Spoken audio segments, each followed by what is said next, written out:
Vivimos en un mundo en constante cambio que usted merece entender, porque es imposible interpretar la realidad que vivimos sin conocer cada uno de sus colores. Porque muchos son los tonos de la actualidad. Presentamos Matices. Una producción de Noticias Monumental.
La radio de Costa Rica, ¿qué tal? Muy buenas tardes, bienvenidos a Matices. Yo soy Randall Rivera y les agradezco enormemente que nos acompañen hoy en el programa de finalización de la semana. Hoy es el último programa de la semana, estábamos en horario especial de 12 a 1 de la tarde porque hoy hay jornada del fútbol nacional. Hoy transmitiremos varios partidos aquí en Monumental, así es que, bueno, ya estamos con ustedes, que es lo importante. Yo le pedí a varias personas que conocen el sector agrícola que nos acompañaran hoy. Primero, porque el sector agrícola está en recesión. Eso es una cosa muy importante. Y segundo, porque de ahí están a punto de botar el tapón.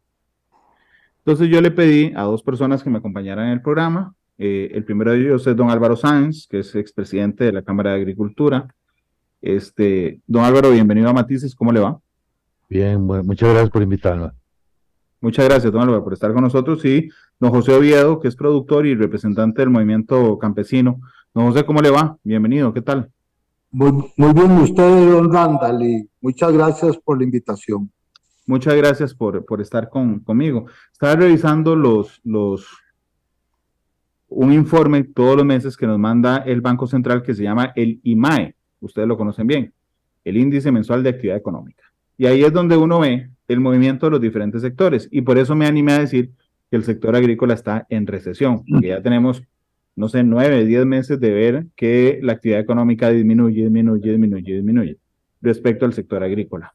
¿Cuál es la realidad que están viviendo, don Álvaro, el sector agrícola en nuestro país? Bueno, gracias. La realidad agrícola fue que en la pandemia, los primeros meses del 2020, la gente entró en pánico porque podía no haber comida y no sucedió. No sucedió porque la producción agrícola y los agricultores de nuestro país estaban ahí y se produjo.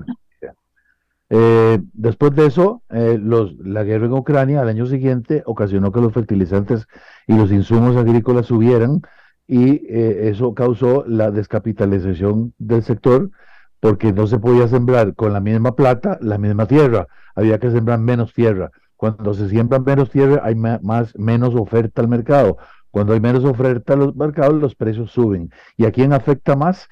A la gente que dedica mayor parte de su ingreso neto a la comida, la gente más pobre, que dedica hasta el 80% a comida. Por eso es que después de la guerra Ucrania, el gobierno, en vez de apoyar con los insumos, los fertilizantes, etcétera, lo que hizo fue amenazar con, que podemos hablar ahora, con desgravar, quitar los aranceles para permitir la importación y con eso destruir la producción nacional. Eso lleva a que hoy estemos en una recesión, pero no de hoy, Randall, llevamos más de un año en recesión, y esa recesión no solamente de la producción local, porque ahora encima de que teníamos problemas con el incremento de insumos, con la logística, que ocasionó la disminución de áreas, ahora el tipo de cambio tan bajo ha ocasionado que sea muy difícil exportar productos agrícolas porque la agricultura tiene mucho valor agregado.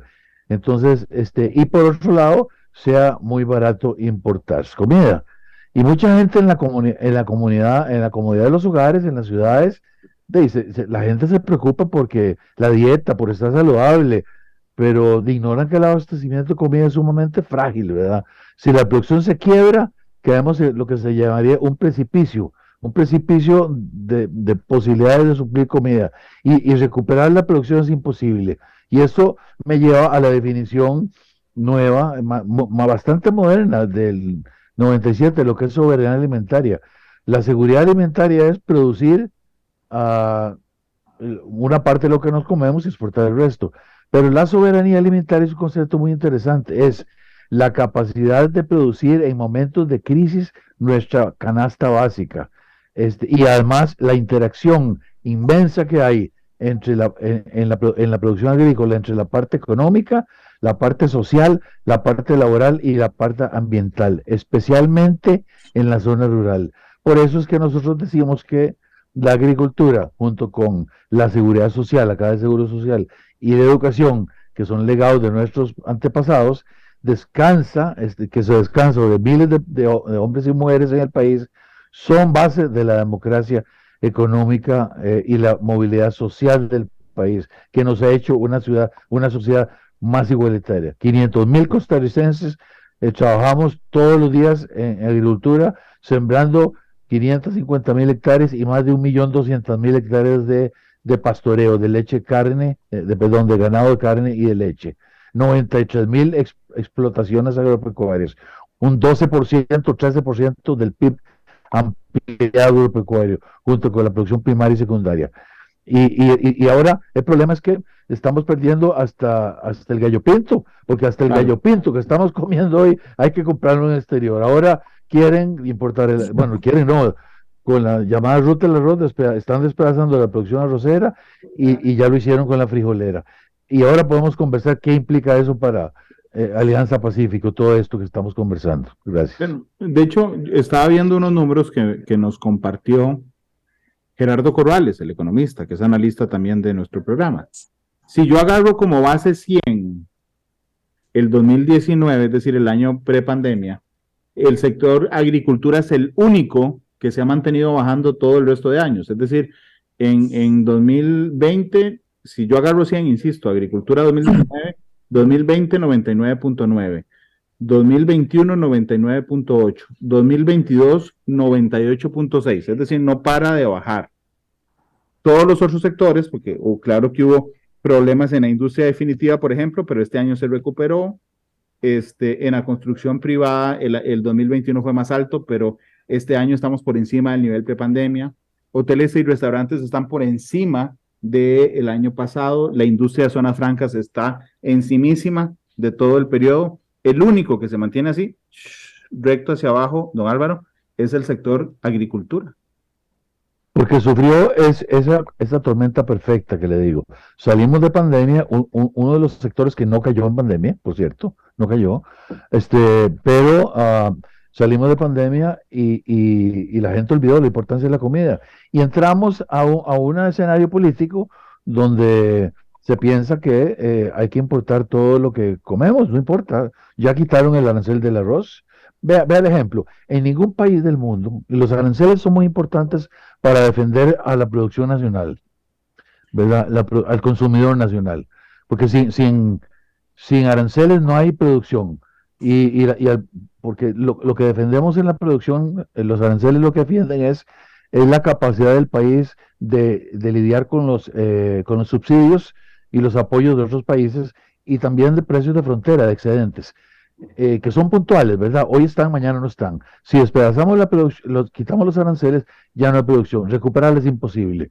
Entonces, eso, ligado a la inseguridad jurídica, porque la agricultura no es una actividad que usted emprende hoy y mañana apaga el switch y la luz y vos la emprende. De los miles de agricultores, las familias, la maquinaria, las semillas, los agroquímicos, la tecnología, los agrónomos, es una capacidad instalada inmensa del país para producir alimentos, ¿verdad? Y entonces, eso hay que cuidarlo, aparte por el tejido social. Encima de eso le cae la guerra de Ucrania, que lo que hizo fue elevar inmensamente los costos de los fertilizantes y como ya le descapitalizaron la producción nacional, se disminuyeron las áreas. Y encima de eso le cae la baja, la revaluación del colón, que ahora los exportadores de piña, banano, naranja, tubérculos ornamentales, azúcar, de todos están en la lona, porque están recibiendo mucho menos colones por sus exportaciones, pero tienen que pagar las mismas planillas y los mismos salarios. Esa ha sido una tormenta perfecta que son golpe tras golpe, como decía lo que inventaron en la pandemia, ¿verdad? El martillo del baile. A nosotros nos han aplicado solo martillo, martillo. Y a veces no es culpa del gobierno, si son circunstancias internacionales, pero ciertamente la amenaza de quitar aranceles, de meternos a Alianza Pacífico en este panorama, y meternos a Alianza Pacífico que constituyen 4 países, ¿verdad? México, Colombia, Chile y Perú. Hay que tener claro, nosotros ya tenemos tratados con los 4 países, los hicimos, los negociamos, igual que hemos hecho con el sector agrícola, pues yo al final el TLCA cambió de implementación y sirvió para exportar todo lo que le dije antes. Apoyamos China, apoyamos Europa, ¿verdad? No, el sector agrícola no está en contra del libre comercio. Lo que está en contra es que de repente negociamos con tratados, recientemente incluso con Colombia 2016, antes con Perú, Chile y México, y ahora nos quieren cambiar las reglas del juego. ¿Cuáles son las reglas del juego? ¿Sabe qué? Lo que nos dicen, las exclusiones y los aranceles que habíamos obtenido en esas negociaciones individuales, tratados que están vigentes, ya no, quitemos las exclusiones. Es un irrespeto. ¿Por qué? Si ya está negociado. Entonces no estamos en contra, pero no nos cambien las reglas del juego, porque esto es por nuestra supervivencia y por algo logramos esas exclusiones. Y estoy hablando de papa, de cebolla, de arroz, de frijoles, de toda la leche, la carne, huevos, o sea, toda la canasta básica. Es muy delicado, ¿verdad? Y país que no produce su comida despedaza su economía rural también. Esa es la tormenta perfecta en que estamos, para rematar con la amenaza jurídica de quitar aranceles, que ya se dio en arroz, ¿verdad? Usted lo vio con la ruta del arroz, ya se dio. Vea, le hago esta pregunta y con esto termino. ¿Cuánto ha bajado el tipo de cambio de dólar? 28%, 25% en 8 meses. El arancel del arroz era un 35% y lo quitaron. ¿Cuánto ha bajado el arroz? Estamos hablando de un 30, 32 más un 25, ¿verdad? 55%. ¿Cuánto ha bajado el arroz? Nada. ¿Por qué? Lo dijimos nosotros. En ningún país del mundo donde se quitan los aranceles al sector agrícola, el precio al consumidor baja, lo que hacen oligopolios de importadores, que el valor agregado queda en otro país, porque alguien produjo el arroz, alguien produjo los frijoles, países vecinos, alguien nos está produciendo la comida, y eso es muy peligroso.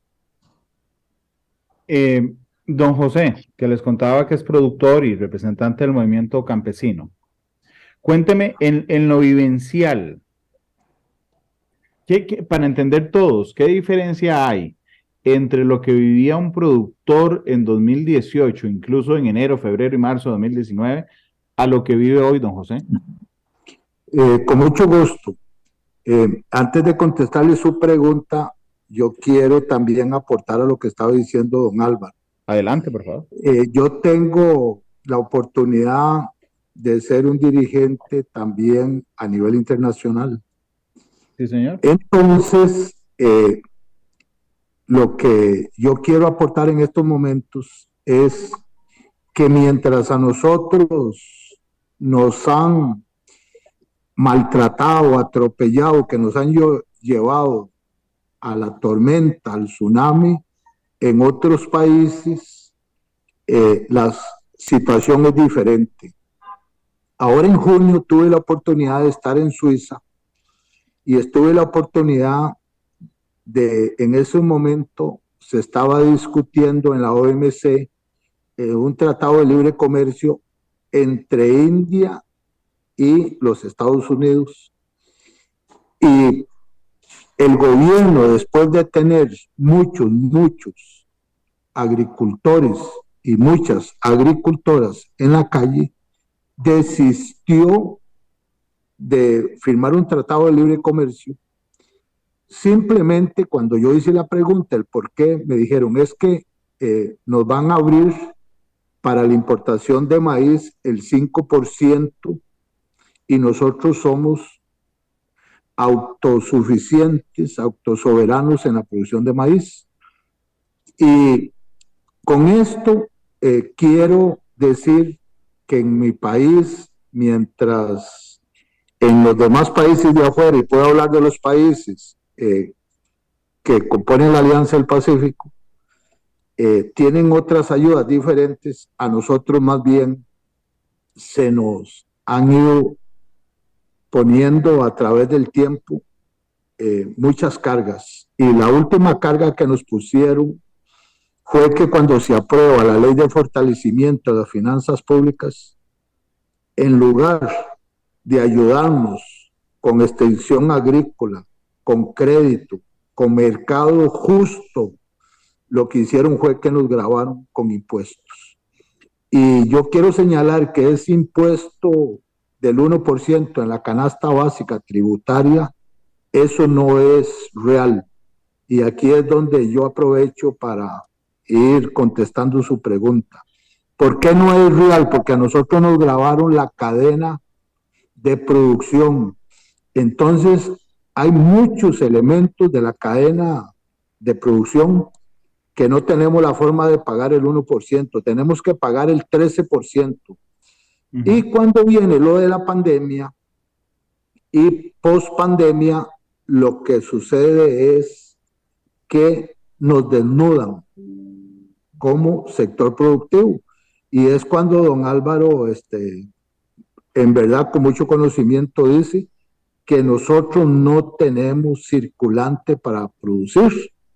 ¿Y cómo vamos a tener circulante si para producir una manzana de cebolla, de tomate, de chile, de papa, si ocupábamos 8 millones antes de que se dé la pospandemia, como es la guerra de Ucrania y el alto costo de los insumos, nosotros ocupamos en ciertos momentos 2 tantos más, y cuando vienen las lluvias, 3 tantos más. Entonces, ¿cuál es nuestra realidad?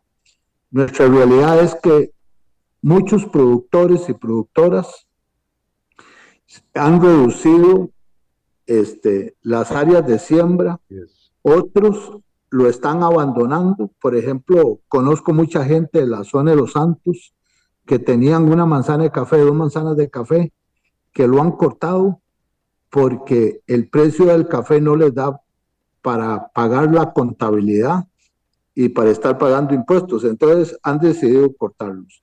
Y con respecto a nosotros, algo muy grave que tuvimos el año pasado cuando subieron mucho los costos de nuestros insumos y fertilizantes, que hubieron momentos en que no habían fertilizantes en el país.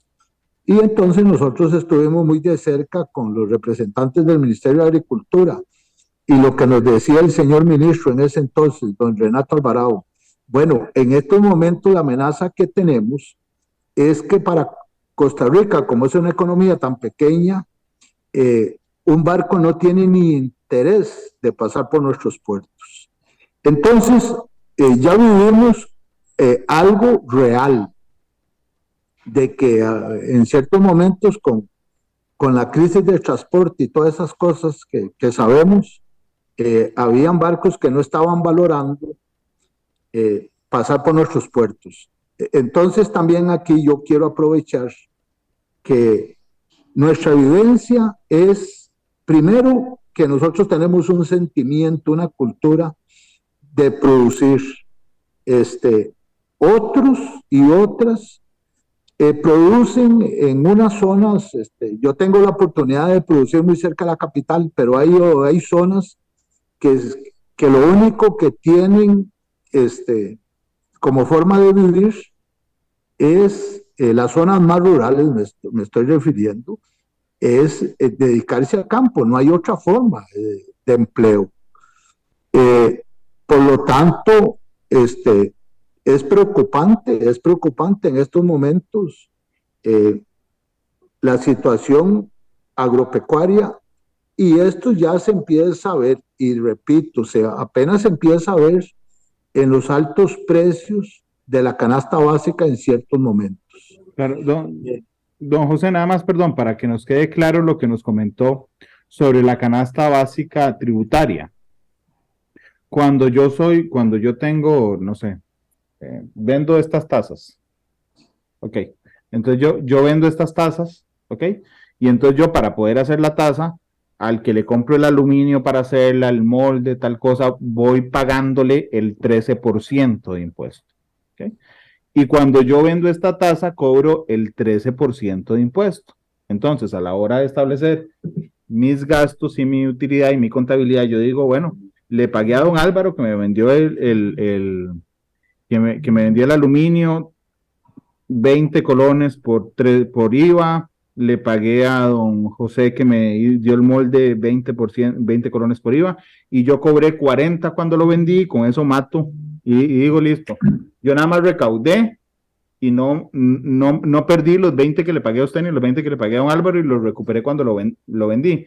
Usted lo que nos está explicando es que como en la canasta básica tributaria ponen un 1% a lo que usted vende, hay cosas que usted compra para producir eso en lo que paga el 13% y que es imposible recuperarlo. ¿Es así, don José? Don Randall, excelente su apreciación, así es. Y le quiero agregar a lo que usted está diciendo. Por ejemplo, muchos de nosotros no tenemos el chapulín para dar la tierra. Entonces nosotros vamos a donde un señor que tiene el chapulín que nos da el servicio, y ese señor nos dice, bueno, vale la hora 75,000 colones, más el IVA, 13%. Entonces, ahí vamos sumando. Hay mucha gente que no tienen propiedades para sembrar. Igual el alquiler cuando sube 600,000 colones no está exento. Entonces, pero nosotros, y qué buena de verdad su apreciación, porque nosotros la mayoría de nosotros vendemos en los mercados informales, cualquier mercado. Aquí los que venden en la formalidad son los cafetaleros, los cañeros, los arroceros, pero los que sembramos legumbres, los que tenemos cítricos, y nosotros vendemos o en el Senada, o en el Mayoreo, o en el Borbón, o en la Feria del Agricultor. Y nosotros llegamos a decirle a un comprador que queremos recoger ese 1% o ese 13%, y lo que nos dice es, no, y eso es una realidad, don Randa, no, si les sirve, les compro la mercadería, y si no les sirve, ve a ver qué hace. Entonces, ¿qué es lo que hacemos nosotros? Vendemos de boca, recibimos la plata, y en estos momentos tenemos muchas familias que esto es un caos. ¿Por qué? Y por lo siguiente, por ejemplo, conozco un señor, y me voy a atrever a decir el nombre, tengo la autoridad para decirlo. Hay un señor del Río Cuarto que se llama Carlos Rodríguez, que vende mucha piña en la feria de Alajuela y de Grecia. Y entonces don Carlos me decía, mi José, qué problema. De ahí yo aparezco comprando muchos productos, y me está diciendo el contador que tengo que demostrar las ventas, pero ¿cómo hago yo si yo lo que vendo en la feria del agricultor? Entonces, con esto, don Randall, aprovecho para decir, nosotros, ante su pregunta, nosotros no podemos recoger ese dinero así como usted lo explicó. El pasado 14 de marzo, el Banco Central nos daba a conocer el índice mensual de actividad económica, que ya quiero compartir en pantalla para que cualquiera de los dos lo comente. Pero dice, este es el texto en que acompaña el análisis, dice, en enero del 2023 la disminución fue de 1.1%, está hablando del sector de la actividad agropecuaria. Resultado que, aunque negativo, mantiene la tendencia a la moderación en la contracción observada en julio de 2022. Es decir, les está diciendo, está perdiendo menos. Está perdiendo, pero está perdiendo más despacito. Sí, es más eufemismo el Banco Central, sí. Los choques de oferta que incidieron en el desempeño negativo, entiéndase, las razones, por las que la actividad agropecuaria agropecuaria no es positiva, son: uno, las condiciones climáticas inestables que propiciaron enfermedades en los cultivos, particularmente la enfermedad de la roya en los cafetales, lo cual, aunado al aumento en el precio de los insumos, redujo el rendimiento de la producción cafetalera. Y dos, los incrementos en los precios de insumos importados como fertilizantes y concentrados alimenticios utilizados en las plantaciones agrícolas y en la producción pecuaria. Esas son las dos razones que dan. A mí me parece, escuchándolos, que quedaron un poco cortos, don Álvaro o don José. Además, aquí voy a compartir, denme un segundo, el gráfico. Yo conozco el cuadro, sí. Ahí está el gráfico, ese es el gráfico. No, sí, siguen perdiendo, sí, pero pierden más despacito, siguen perdiendo, pero es más suavecito la pérdida. Va, si me permite, José, voy a comentarle esto. Aquí hay eufemismos. La explicación es muy liviana del Banco Central, porque eso de los aumentos de insumos se dio en marzo, abril, mayo, junio del año pasado. Claro, ¿qué es lo que sucede? Usted abona el café en marzo, abril, en julio, agosto y en septiembre, octubre, pero lo cosecha en enero, febrero. Entonces, la consecuencia de la falta de apoyo del inicio de la guerra de Ucrania en fertilizantes, que eso sí sucedió en otros países donde el mayor impacto fue fertilizantes y los gobiernos subsidiaron el fertilizante granular. Aquí no pasó eso, lo estamos viendo ahora. Usted cosecha, usted abona, prepara su cosecha y cultiva varios meses después. Eso es lo que pasa. Después, la roya y el café se da en invierno, no en verano. Es una razón para octubre, julio, agosto, septiembre, no enero, febrero. Esas explicaciones parecen sacar de un libro. Lo que está pasando realmente es una disminución de la pérdida, porque como la agricultura está totalmente integrada con el resto de la economía y el turismo está creciendo, pues hay 10.000 restaurantes en Costa Rica que ahora están consumiendo alimentos y están comprando alimentos para los turistas, que antes no en pandemia o con la depresión económica, y eso ha ayudado a paliar un poco la caída. Por un lado. Segundo, vea, no olvidemos que no solamente estamos hablando del efecto grave, y hay soluciones para esto. El efecto grave que tenemos los agricultores es en la intermediación. Don José mencionaba hace nada ahora. Nosotros hemos propuesto varias veces que el agricultor no llega a nada a ver qué pasa. Carga a las 2 de la mañana y llega a las 5 a ver qué pasa. ¿Por qué no hay una subasta digital y uno puede vender en forma anticipada? No tiene que llegar a nada donde hay gente con estañones de billetes de colones para comprar las cosechas al mejor postor. ¿Por qué? Uno puede vender las cosechas de forma anticipada en un mercado ordenado. O sea, la libre competencia existe en igualdad de condiciones, pero es que no tenemos igualdad de condiciones. Esos mercados ordenados, le hemos dicho al gobierno, ayúdenos con subastas digitales, ordene el mercado para que sea transparente. Hoy no es transparente. Entonces caemos en manos de intermediarios que se llevan toda la utilidad de los agricultores. Por otro lado, hay soluciones, por ejemplo, incrementar las áreas de riego con el agua que hoy se bota al mar de Arenal, extendiendo los canales norte y oeste, sobre todo sur y oeste, porque la productividad es mucho más alta. La productividad cuando usted tiene agua es mucho más alta en arroz y en frijoles, ¿verdad?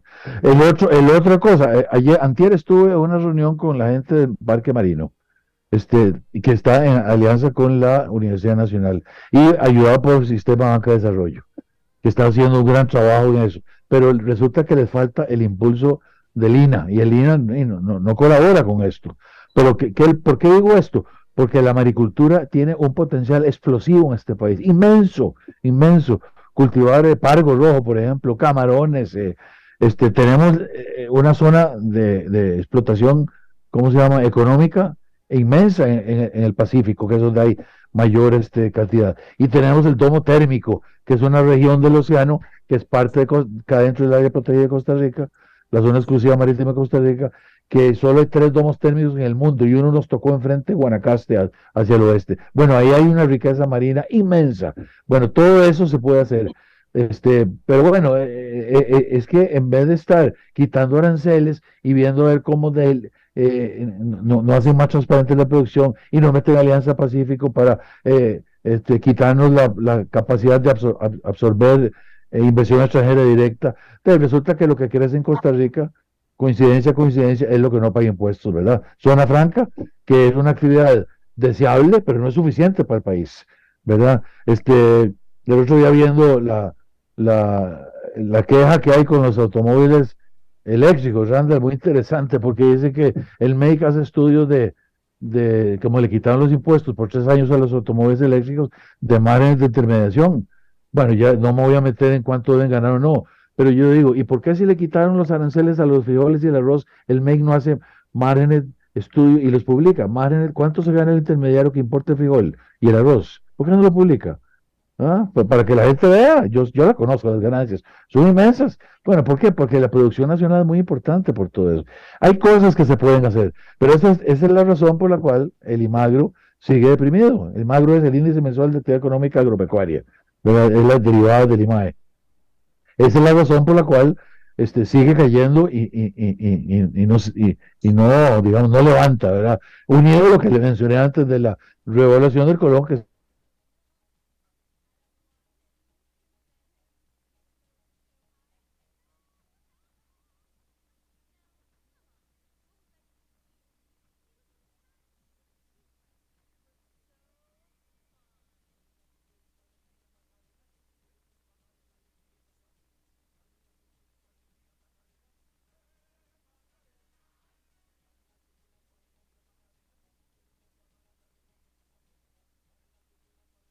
manos de intermediarios.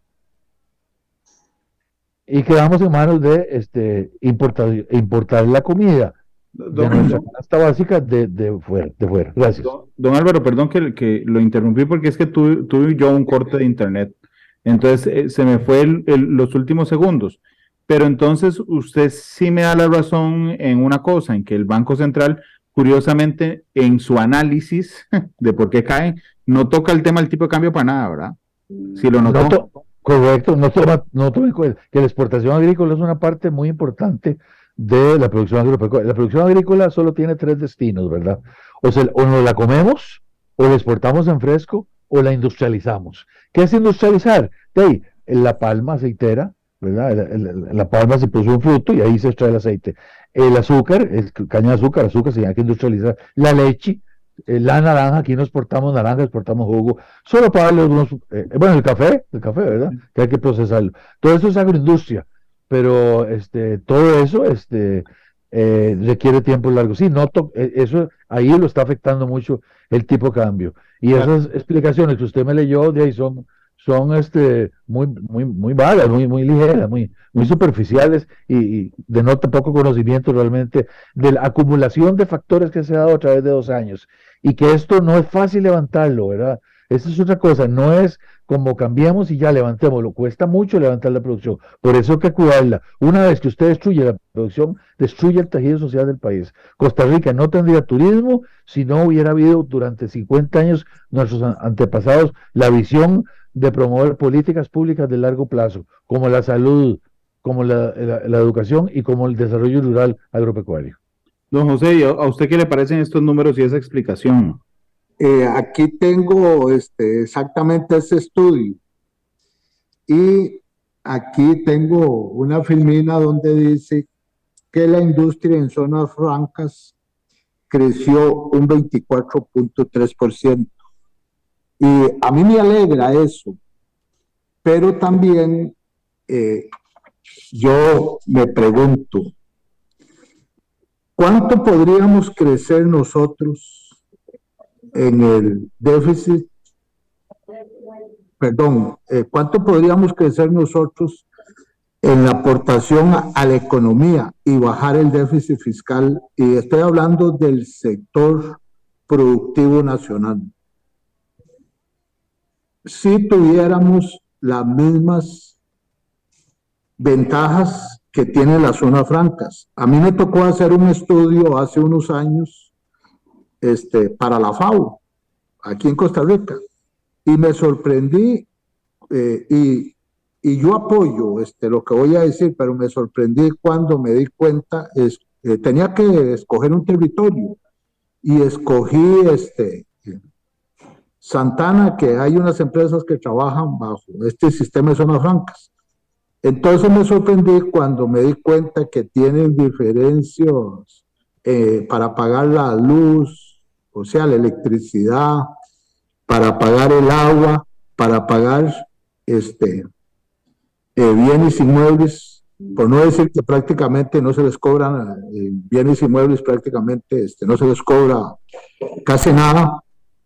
Y el argumento que daban era que generaban empleo. Y cuando yo veo los índices del empleo que generamos desde la producción primaria, que es la agricultura y la pecuaria, nosotros, cuidado si no andamos taco a taco. En estos momentos no tengo las cifras de comparación de empleo, pero cuidado si no andamos taco a taco. Y lo que le aportamos al Producto Interno Bruto, porque aquí nos han calificado de una forma errónea, porque nos dividen el sector primario con el sector agregado, o sea, la industrialización. Ajá. Cuando juntamos los dos sectores somos muy importantes, muy importantes. Entonces, en resumen, si a nosotros nos dieran las garantías que le dan a las zonas francas, nosotros los podemos convertir en una potencia mundial de alimentos. Y en lugar de estar sacando divisas, de estar sacando dólares de nuestra economía, más bien sería un ingreso importante para nuestra economía. Y quiero también dar un valor agregado a la producción del campo. Costa Rica se vende en cualquier parte del mundo como un país que conserva la naturaleza, un país verde, y cuando uno está en otros países y alguien le pregunta a uno qué es tico, como decimos, nos dicen, ustedes que van a la vanguardia en la defensa del cambio climático, en la conservación del ambiente, y uno se siente feliz que tienen esa percepción. Y ¿quiénes somos los que estamos contribuyendo? No necesariamente somos los únicos, pero sí somos la mayoría. ¿Quiénes somos los que estamos contribuyendo a eso que se está vendiendo fuera del país, como es nuestro entorno verde, en gran parte la producción campesina? Pero además, aquí estamos hablando de términos económicos, pero lo otro que tenemos una responsabilidad como sociedad costarricense es que cuando se dice muy fríamente que no crecemos, que más bien vamos en picada hacia abajo, la producción campesina, a esos números hay que ponerle rostro humano. Hay que ponerle rostro humano porque muchas de esas familias en estos momentos en las zonas rurales, y ahí están los índices del INEC, donde nos dicen que ha crecido la pobreza y pobreza extrema. Y me imagino que muchas de esas familias o se desplazan a las zonas urbanas o se quedan en esos territorios y cuidado si no cogiendo malos pasos. Permítanme hacer una pausa comercial. Nos quedan 8 minutos de programa y aunque no lo crean, me quedan 3 temas de hablar con ustedes, así que iremos soplados. Vamos a la pausa. Matices, ya volvemos.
La radio de Costa Rica, regresamos a Matices. Gracias por estar con nosotros. Hoy me acompaña don Álvaro Sáenz, expresidente de la Cámara de Agricultura, y don José Oviedo, que es productor y representante del movimiento campesino. Ayer, el INEC publica los datos sobre la balanza comercial costarricense. La balanza comercial es simplemente decir cuánto exportamos nosotros versus cuánto importamos nosotros. Y nosotros tenemos una balanza negativa, es decir, importamos más de lo que exportamos, 6.000 millones de dólares. No solo tenemos una balanza negativa, sino que la brecha se amplió desde la última medición. Y entonces uno va a ver qué es lo que compramos en el extranjero. Compramos combustibles, por ejemplo, ese es el más que compramos, ¿verdad? Pero yo quería saber, y el INEC no lo tenía ahí especificado, si estamos comprando alimentos y cuáles, y particularmente si estamos comprando alimentos que se producen aquí. Don Álvaro, ¿usted podría darme esa luz? Sí, claro. Bueno, la balanza comercial normalmente se establece el intercambio de bienes, ¿verdad? Sí. No de servicios. Por lo tanto, entonces ese déficit no es tanto, porque Costa Rica tiene 1/3 de su economía en servicios. Por lo tanto, ahí creo que son 4.000 millones de exportación de servicios, para que no nos asustemos tampoco. Además, ahí creo que son 4.000 millones de servicios y 2.000 millones de inversión extranjera directa, se compensa. Por un lado. Sobre su pregunta específica, mire, ¿qué estamos importando hoy? El arroz y los frijoles. Todo, o casi todo. Ese es el gallo pinto, ¿verdad? Estamos importando, se dan importaciones de papa, de cebolla, que despedaza la producción, puntuales, se dan, y algo importante que es que también se complementa, ¿verdad? No estamos opuestos a la importación de granos, porque, por ejemplo, el maíz importado transgénico de Estados Unidos, y transgénico no es una mala palabra, es una buena palabra, tecnología, que llega a un barco cada 15 días, cada semana, es el que hace posible la producción de cerdos y de pollos en Costa Rica, ¿verdad? Entonces, es un complemento importante. Por eso los tratados contemplan todas esas variables y todas esas particularidades y debilidades, y se establecen las exclusiones y aranceles. No sé si le contesté la pregunta. No, sí, por supuesto, don Álvaro, se lo agradezco. Después, quería comentarle muy rápido, Randall, que Sí. lo que dijo Juan José, que tiene toda la razón. Vea, nosotros estamos enfrente a en esta de crecimiento del sector agropecuario sostenido, estamos creando un incremento de la pobreza, como lo dijo él, 28%, el INEC lo dijo también, creado porque la gente no puede comprar la comida, mayor desempleo en la zona rural también, pero estamos creando algo que es muy peligroso para el país, que es una mayor desigualdad, y usted lo vio en el índice Gini recientemente que salió. La mayor desigualdad en el país, lo que hace una bomba social. Y recordemos que el voto en la zona rural es sumamente volátil. Por eso los últimos 3 presidentes que hemos elegido en noviembre o diciembre tenían un 3% de popularidad y resultaron electos. Cambia muchísimo, ¿verdad? Muy volátil. Y eso es peligroso en una democracia. La bomba social a la que nos enfrentamos es delicada, porque además es injusta. No solamente, aquí estamos hablando con esto ya le termino el comentario, no solamente estamos hablando de proteger la producción nacional y que el agricultor, todo lo que ha explicado don José lo explicó muy bien, sino de que entendamos la gente en la ciudad, la mejor defensa que tiene el consumidor nacional, que no le vendan la falacia al consumidor de consumidores libres. Eso es un engaño. La mejor defensa que tiene el consumidor nacional es la producción. Porque aunque se importe una parte, si usted tiene producción, el importador no puede abusar del precio. Es un control. Esa es la protección que hace la producción, además de todo lo demás. Don José, respecto a digamos, a que importamos cosas que producimos aquí, ¿a usted qué le parece, don José? Una barbaridad. Y una barbaridad porque tenemos la ley de desabasto, el cual en estos momentos se olvidaron de ella. Y cuando digo una barbaridad es cómo es posible importando aguacate y en la zona de Los Santos botando el aguacate, porque esa es la realidad. No hay, es mucha la oferta y poca la demanda. ¿Cómo es posible con la producción de naranja que tenemos aquí y cuando vamos a los supermercados, después de que se entra por el área de las cajas, lo primero que vemos es naranja importada? ¿Cómo es posible que aquí se abrió prácticamente la importación de papa para la industria y no contentos con eso? Ahora el señor presidente de la República firma un decreto para importar papa. Aquí se abandonó la producción de maíz. Y entonces, ¿qué es lo que pasa? Claro que lo decía don Álvaro, gracias a ese maíz que se importa, es que estamos produciendo la carne y los huevos. Pero ahora en diciembre el precio del cerdo era prohibitivo para muchas familias. El precio de los huevos en estos momentos, paso por varios lugares y veo oferta de huevos a 4.000 el cartón. Y cuando una persona se está ganando a 1.000 colones la hora, como son los salarios en el campo, prácticamente tiene que trabajar todo un día de trabajo, que en muchos casos trabajan 6 horas porque no hay más horas de trabajo para comprar un cartón de huevos. Igual los frijoles, el arroz, donde podemos. O sea, es que este país tiene mucha capacidad de producción, mucha cultura de producción. Aquí tenemos todo, lo que no tenemos es apoyo político. Aquí no hay ninguna política pública para producir alimentos. Y don Randall, como ya el tiempo está terminando, yo sí quiero aprovechar, y perdone tal vez la falta de respeto, pero esto es lo que nos ha tenido muy inquietos, porque empezamos muy bien cuando estuvo la señora ministra, doña Laura Bonilla, y la señora viceministra Rocío Valerio, y queríamos aportar conocimiento en políticas públicas. No es que nosotros sabemos todo, no. A nosotros nos asesoran, pero tenemos la vivencia ahí en el campo. Sabemos dónde nos chima, en verdad, la piedra en el zapato. Sin embargo, cuando ellas se van, el diálogo se termina. La oportunidad de hacer propuestas se termina con los representantes en el Ministerio de Agricultura y las más dependencias. Es lo que nos está llevando el próximo miércoles 29 de marzo a movilizarnos en San José, de la Catedral a la Plaza Democracia, en una forma pacífica. Eso le hemos hecho un llamado al pueblo costarricense, pero don Randall, esperando que el señor presidente nos escuche. Nosotros somos propositivos, queremos ayudar a que ellos gobiernen para el bien de Costa Rica, pero no hay forma que nos escuchen. Don José, don Álvaro, se nos acabó el tiempo, pero iba a darle a don Álvaro un minutico nada más para una conclusión respecto a estos temas y entendiendo el llamado además que hace don José para la próxima semana, don Álvaro.